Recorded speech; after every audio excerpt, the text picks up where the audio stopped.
Now that you know the basics, let's carefully dig into some tips you might follow for outstanding impromptu speaking delivery. First of all, it is very important for you to hold it together. You need to be confident. Impromptu speeches might happen suddenly for many reasons, and often you might find yourself in front of the audience without even agreeing to it. No matter what happens during the speech, you have to assure yourself that you'll be alright. This means that you should look up, never avoid eye contact, and breathe deeply. Thinking about something positive is a confidence boost you might need to get to the speech. When you're starting your impromptu speech, keep in mind that you're not going against the audience, yet the audience will be on your side. Therefore, you should work with the audience and focus your speech around something positive and helpful for them. The goal is to have the audience listen and understand what you're saying in your impromptu speech, but also it is important that they respond to the things you're saying. Being confident in front of your audience is one thing you should do, while the other is to focus on the audience and plan a structure. Even though you might not be prepared for a speech, it is very important for you to be able to quickly develop a speech structure in your head as soon as you hear the topic, question, or object you're given to talk about. Every speech structure should include 3 steps, and an impromptu speech can be structured around almost anything. The most popular structures are past, present, future, cause, effect, remedy, before, the event, and the result. Think of the structure as a guideline of your speech that will help you get from start to finish as smoothly as possible. Another thing to keep in mind is that you can tell your structure or plan to your audience so they can easily keep up with your speech and know what to expect from it. When you come up with a quick structure for your impromptu speech, you're left to deliver the speech. But one thing you should keep in mind is not to ramble. Rambling won't get you anywhere. You'll feel unease, and your audience won't follow your speech easily. Instead, it would help if you stuck to the less is more saying, stick to the target, and keep things short and to the point. With a proper structure plan, you'll have 3 key points, no matter what they are. So by splitting your speech into 3 sections, you'll be able to judge how much time you should spend talking about each section. Many speakers try to stand out by actions, gestures, and confidence in their impromptu speech.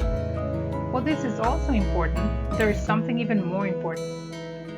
The first and the last sentence are the most memorable. It's all about the primacy and recency, and most of the audience will most likely remember the first and the last thing you say. Therefore, starting and finishing with powerful sentences that go well with your given topic and are linked to the message you deliver in the speech is super important, and it will have the biggest impact if properly executed. It can always be scary to talk in front of an audience, but without preparation, talking in front of them can be even scarier. Instead of feeling the pressure, feeling uncomfortable, or sweating buckets, you should go on with your impromptu speech as if you were talking to a group of friends. You don't have to fake anything, as the audience will see right through it. Instead, be yourself and try to do your best, as this is always the best way to provide the better result. The great thing about impromptu speeches is that they can go in your favor. If you don't know what to talk about or what to include in your speech, here's one tip that can help change the way you do your speech. Try to think of a personal story that will be relevant to the subject of your impromptu speech.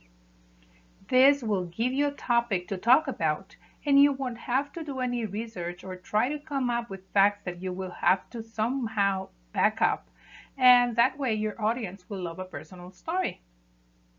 Personal stories are always easier to follow, and they will always go down well with any audience.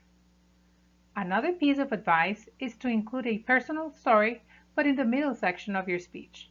You can do it and you will not get it wrong. Watch out, because sometimes you take care of everything else before the speech, but during the speech itself, many speakers forget to think about their voice tone. There's not much to overthink, and you should speak slowly.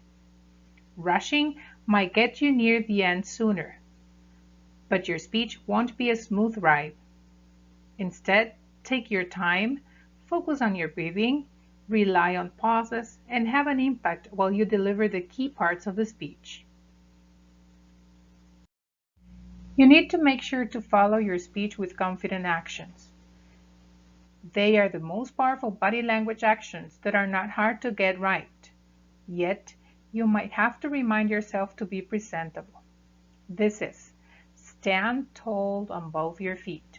Do not slouch over. Keep eye contact. Use hand gestures and avoid fiddling. Those are some of the things that will make you look confident. Such confident actions will go well with your speech structure, confident voice tone, and relaxed, personalized speech. Learning a couple of hand gestures beforehand will also put you at ease, as you won't have to wonder what to do with your hands during the speech. At this point, it is important for you to remember that you don't have to aim for perfection. Every speaker wishes for their speech to be perfect, but an impromptu speech is the worst time to expect a perfect speech from yourself. Therefore, it's okay to lower the bar and focus on the execution and let the main goal to be the smooth flow. Setting the bar too high will only put you under pressure. In reality, most impromptu speeches happen due to unpredicted reasons. So if you're put under the spotlight unwillingly and unprepared, the audience will definitely notice and they will understand, so there's nothing to be afraid of. An additional and very useful tip is to practice beforehand. You might not ever be prepared for a specific impromptu speech, but if you've been put into the spotlight once, you can be sure that you can be put under the spotlight again. What you can do is practice quickly coming up with a speech structure on any given topic. Even if you have only a couple of minutes, you can develop a quick and concise structure and rehearse it in your head or in front of the mirror before you go in front of the audience. And if you have a couple of hours, you can do a lot of practicing and even go through all these tips and be fully ready, no matter what the audience throws at you. This tip is very famous, so you might have heard about it. No matter what the speech is about, you can always add a bit of humor to it. But watch out, don't overdo it. Now remember that even a tiny bit of humor can help you make a better connection with your audience. And this way you can ensure that they are paying attention to you and what you're saying, and of course that they will be intrigued to hear what's next. Followed with a personalized story, you'll have your audience hooked up until the end of the speech. Of course, humor should come naturally, and you shouldn't do it if you feel like you have to force it. But keep in mind, humor can be a great icebreaker, so it is never a bad idea to keep it as a secret weapon. Unfortunately, you will likely feel stuck or not know what to say next during an impromptu speech. Just the thought of this can paralyze many speakers who are put under the spotlight. However, there's a quick tip you can use to turn the block in your head into an advantage. Instead of worrying if your audience noticed, try to fake a meaningful pause whenever you're feeling stuck. During this pause, you can relax, and sooner than you know it, you will think of something. The best thing in this is that your audience will never notice that something's wrong, and yet this will also give them a breather and help them continue following your speech. It's of great importance that you remember that less is more. And during impromptu speeches that can go extremely wrong, it's better to cut your speech short and yet deliver everything you believe is valuable to your audience. In other words, it's better to regret not saying something than to say too much and then be on the spot from where you can't turn back. Also, keeping things short will help you stay in control of your impromptu speech and even look a lot more confident during your performance.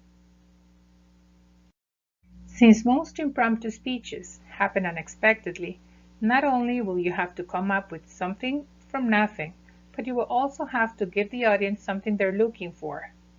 Therefore, depending on the setting of your speech, you might try and turn your impromptu speech into a question and answer session, just like the journalistic interview type.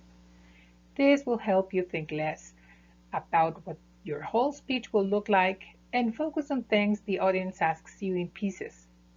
You'll still have full control over the answer, so turning a speech into a question and answer session is never a bad idea.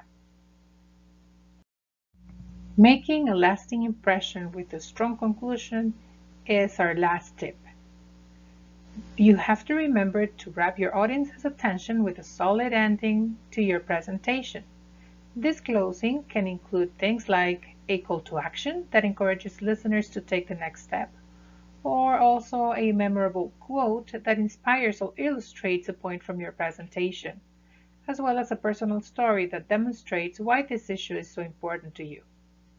And of course, a summary of the most important takeaways. Remember to thank the audience for their time once you conclude your presentation. Now we're finally through. Are you ready for the challenge? Keep all this information and tips in mind so that you do great in the first workshop session.